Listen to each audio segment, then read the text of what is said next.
Ruby Head High, Ruby Bridges, First Day of School, a book written by Irene Cohen-Janca and illustrated by Marc Daniau. All right.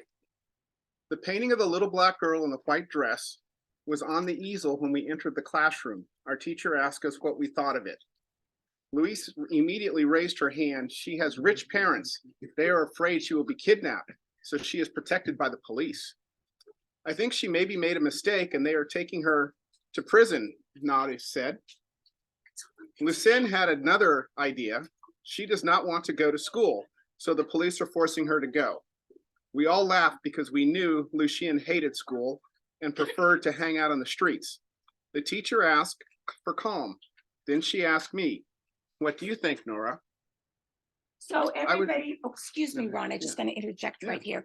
So everybody, in the beginning of this story, this is the painting that the narrator is talking about. So I want you guys to take a good look at this painting. This is the painting that inspired the story. This is by Norman Rockwell. I'm going to come around here and I'm going to show it to our viewers at home. Here's the painting that's being referenced that inspired this book about Ruby Bridges, just so you can get a really good look. Rowan, you want to come here and hold it up again?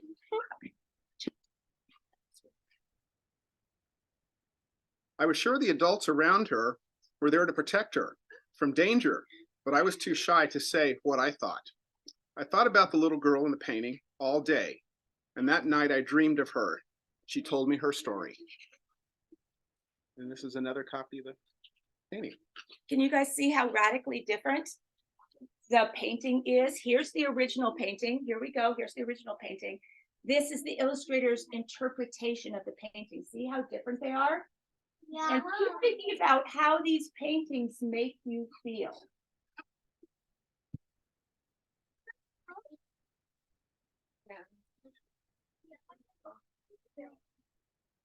My name is Ruby Bridges. I grew up in Louisiana, a state of fantastic alligator-filled swamps, deep dark forests, tropical flowers, and lots of birds.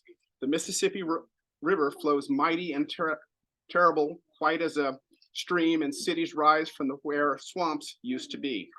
Louisiana is a good state where Black people are kept separate from white people. This is called segregation. Oh, could I interrupt for a second? Yeah.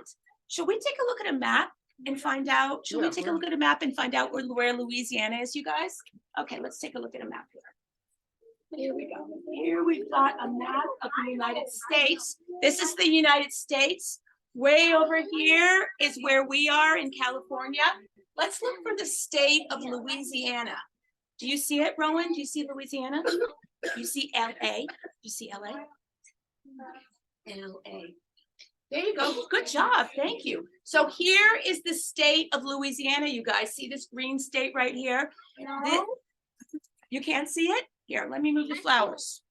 Can you see it? Now can you see it? Yeah. Here's Louisiana right here. This is where Ruby Bridges grew up, and this is where the story takes place. Thank you. And it's 1960. Now, I was born 1 year before this in 1959, so I can really relate to this story. It took a lot of time and trouble before things started to change. New laws banned segregation. Still, many whites refused to live with Blacks. Only white children were allowed to go to the neighborhood school. My school was far from our house. It was 1960 and I was 6 years old. Ron, would you mind putting the pages way up so the kids can see them? Yeah. Can you all see that? Can you all see the illustrations a little bit better now? Okay, good. Thank you.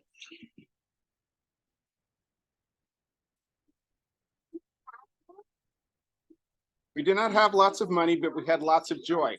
My mom loved to cook rice and catfish, banana pudding cakes, so many good things that I scented the whole house. After school, I played knuckle bones with my friends, skipped rope, climbed trees. In the summer, a band of us, my brothers and sisters, and my many cousins all went to the grandparents' farm.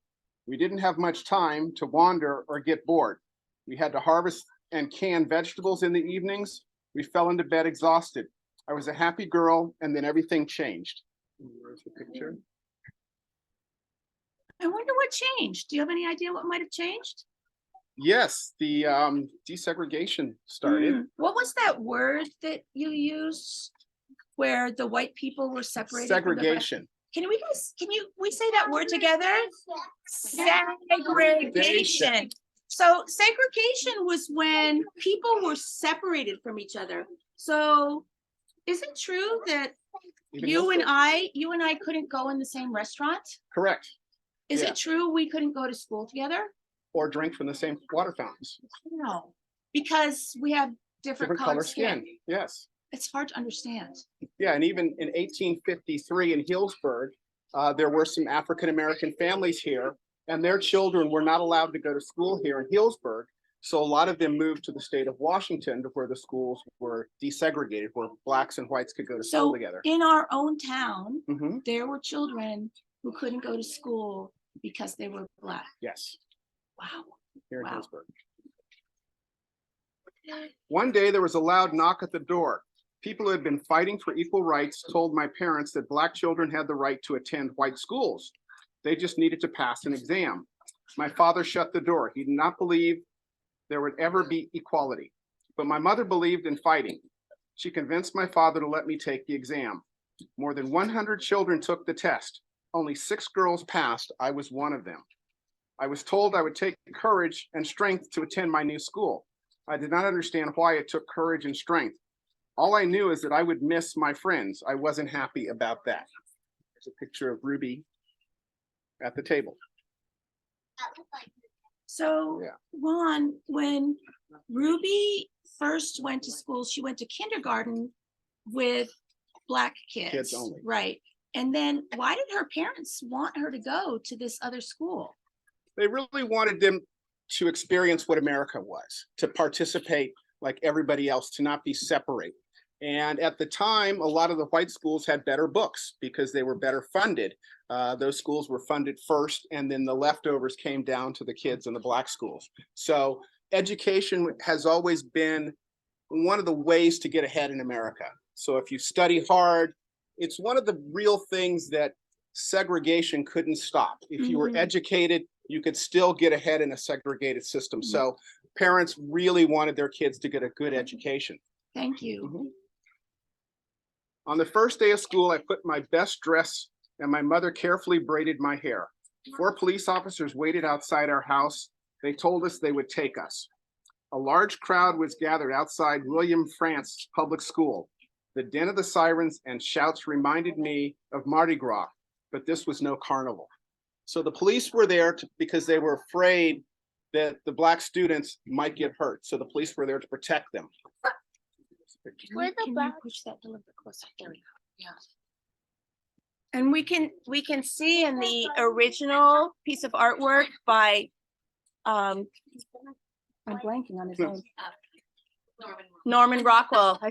Thank you. Norman Rockwell. We can see here is little Ruby Bridges going to school, and she's surrounded by 1, 2, 3, 4 tall men who have yellow armbands, and they are police escort because it was dangerous. My mother and I waited all day in the school office. A big clock hung on the wall. All day, angry white parents came and left with their children. At 3 o'clock, we were told to leave. Outside, the crowd had grown even bigger. People waved signs and children chanted rhymes. 2, 4, 6, 8. We don't want to integrate. 8, 6, 4, 2. We don't want to segregate. We don't want to Chigo. One woman held a small coffin with a black baby doll in it, and that scared me more than anything. I didn't understand what was happening. The next day, when I arrived at school, the crowd was even bigger. Women with hateful faces screamed that they wanted to prison me. Wow. And there's the picture. The picture's pretty horrifying. Look at the faces in the illustration. The angry people. Very angry people. A smiling white woman was waiting for me. She took my hand and opened the door of a quiet classroom and told me to take a seat. There were rows of desks and chairs, but no other children. It was just she and I. Her name was Miss Henry, my new teacher. I loved her immediately. I learned to read and write. I discovered mathematics, history, geography.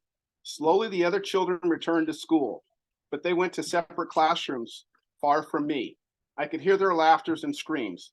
One day, a little girl waved to me. I imagined playing knucklebones, jumping rope, climbing trees with her, but not today, tomorrow maybe. It shows her in the classroom all alone with the teacher. So Ron, I have done a little research and I heard that they couldn't get any white teachers in Louisiana to teach a Black child. So they actually brought Mrs. Henry from Boston, Massachusetts. So guys, look up here at the map. Here's the United States again. So here's Louisiana, where Ruby was. Her teacher had to move all the way from Massachusetts, all the way down to Louisiana so that Ruby could have a teacher. Angry rumbled through the city. Riots erupted and fires were lit to scare us. My grandparents lost the land they were renting, their farm. My father was fired from his job. I didn't feel like eating anymore, not even my mother's rice and catfish, not even cake. At night, instead of dreams, I had nightmares. My mother told me to pray even harder. And here's a picture of her nightmares that she was having, afraid at night.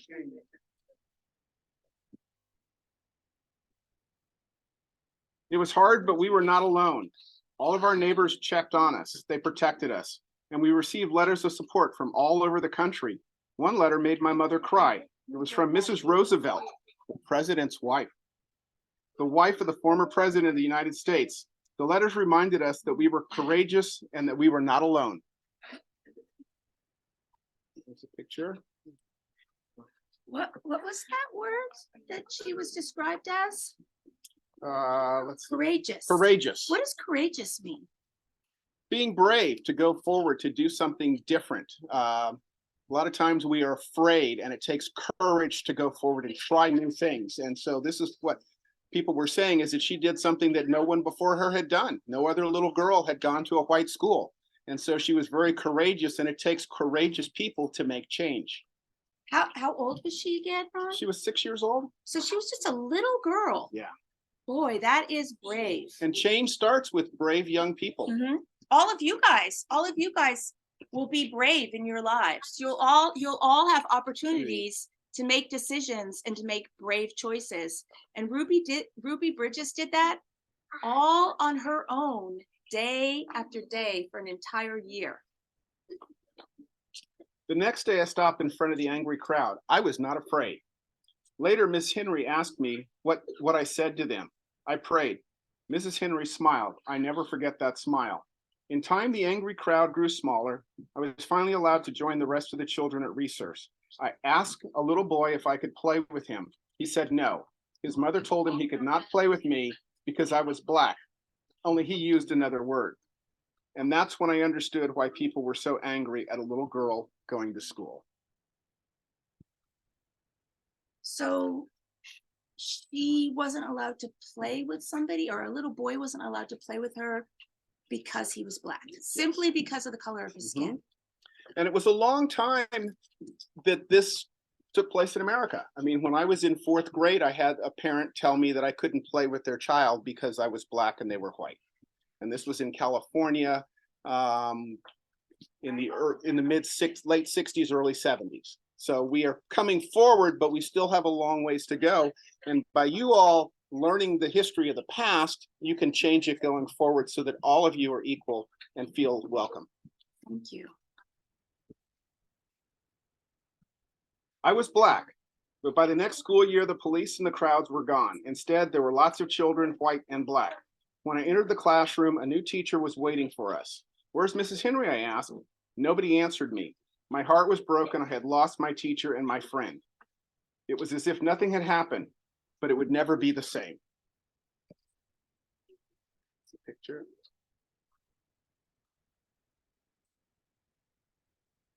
I would never be the same either. That night, I dreamed of Ruby Bridges. I dreamed of the painting my teacher shared at school, a little Black girl in a white dress walking to school, surrounded by federal marshals and angry protesters, but all alone. Ruby no longer walked alone. I was right by her side. And instead of a sad gray wall, ugly words, and red stains, We were surrounded by beautiful trees, singing birds, a blue sky. Ruby head high and I. Beautiful. Thank you very much. It's the Thank book. you. Wasn't that a beautiful reading?